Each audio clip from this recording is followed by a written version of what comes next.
నువ్వు బిహేవ్ చేసిన పద్ధతి చూసుకో. తర్జని చూపిస్తా, చంపండి నరకని రా అని చెప్పిందే చూసుకో. అలాగే తమాషాలు పడతానరా అందరికీ రెచ్చగొట్టింది చూడు.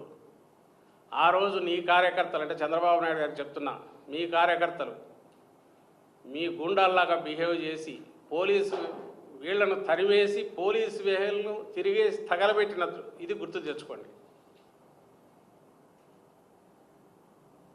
మరి ఆ రోజు వైఎస్ఆర్సీపీ ప్రభుత్వం జగన్మోహన్ రెడ్డి గారు ఇట్లా బిహేవ్ చేయలేదే. లీగల్గా ఏం చేయాలనో కేసులు దానికి తగినట్టు పెట్టారు జరిగిన దాని మీద. నువ్వేమి ఈరోజు చేస్తున్నావు, ఈయన చంద్రబాబు నాయుడు ఏం చేస్తున్నాడు అధికారంలోకి వచ్చాక? ఒక్కసారి ఇక్కడ చూడండి, ఆ వీడియో చూడండి. ఆ వీడియో ఒకటి పెట్టమ్మా. కనిపిస్తుందా? కెమెరాకి వస్తుందా?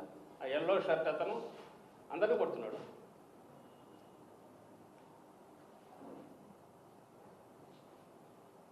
పోలీసులు బుజ్జగిస్తున్నారు.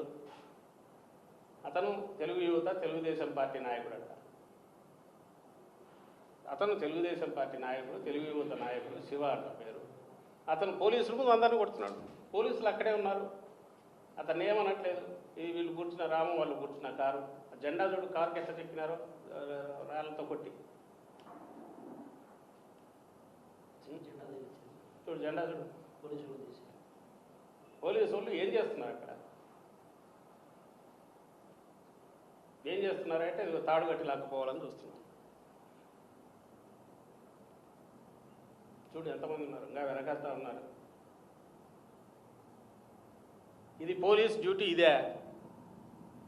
అంటే మీ సాగు మీరు రావండి, వాళ్ళు వచ్చి కొడితే మీరు మా హాల్లో నుంచి మా వాళ్ళు ఏందా అన్యాయం అని అడుగుదామని బయటకు వస్తుంటే వాళ్ళనైతే ఆపారు.